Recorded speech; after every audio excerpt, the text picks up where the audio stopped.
Hey, what's going on there, YouTube? Angry Ranter here for episode 4 of the Angry Ranter Vlogs, where today I feel more like sitting back in the chair here and chatting about the pros and cons of the overnight life.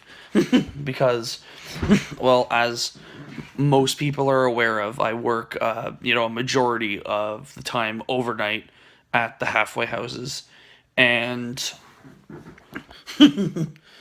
I want to kind of take this opportunity to talk to everybody about some pros and cons of working in the middle of the night. I think a first immediate pro is it's almost always quiet. Unless there's some sort of incident going on, it is almost always very quiet. And I absolutely appreciate that because in the middle of the night, if it's nice and calm, it makes it super easy to get all the stuff done that you have to do because, nothing's going down. So it's great. Second, I've always been the kind of person who enjoys kind of seeing the world while it sleeps, in a sense. So, outside is really quiet. So, what I'll do while I'm sitting in the office is pull the blinds up and just I occasionally just look out into the quiet street, which is, for the most part, quiet. Oftentimes, there's still, fire trucks and ambulance and police cars and the occasional group of people breaking into somebody's car who are wandering around down there. But the last couple of nights, we've had car alarms going off in the middle of the night for like a good 2-3 minutes. So that should say something. But still, I still feel that kind of peace and quiet of the night is definitely a huge bonus. The next one is, sure, I'm going to work when it's dark, but I get to go home when the sun is up again. So I get to start feeling the warmth of the sun as I'm on my way home, which I think is more than adequate. It's perfectly fine.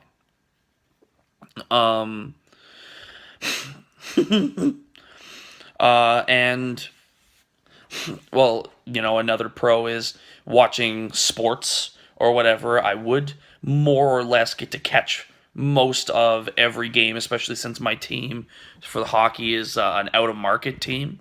So, Vegas Golden Knights are definitely not anywhere near this part of this time zone in North America. So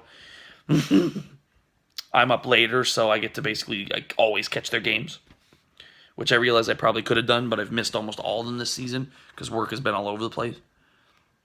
Not quite full time yet. Hopefully.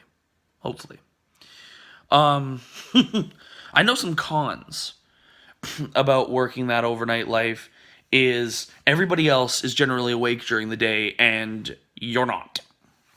And that can definitely be a bit of a bummer because everybody's awake, doing stuff, stores are open, and whatnot, and you're asleep.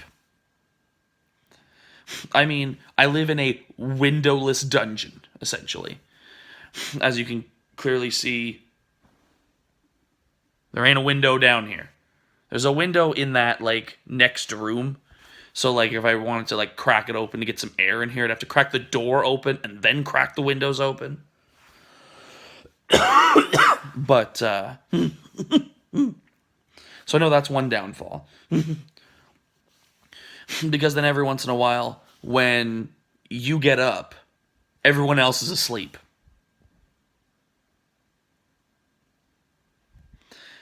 So it kind of gets difficult. You kind of need, night friends. You know what I mean? People who also do the same thing. But for me personally, I feel that it's a necessary step in my upward movement as a social service worker is to take the next best thing after part-time, which is basically my job because I work a lot of overnights, but full-time. That's what I'm gunning for. Because I've basically built my life for the last 10 months or so around that. So I could definitely do that 5 days a week. It would stop messing with my circadian rhythms, I'd tell you that. I would actually be able to encounter moments where I'm working and I finish work and I can go home and I'm not tired and I don't have to go to bed right away.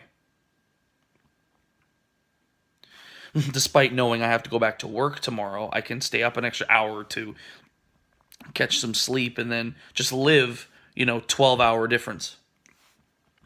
Because right now it's, like according to the clock, it's 4:52 p.m. But for me as an overnighter, it's kind of like 4:50 a.m. in a sense.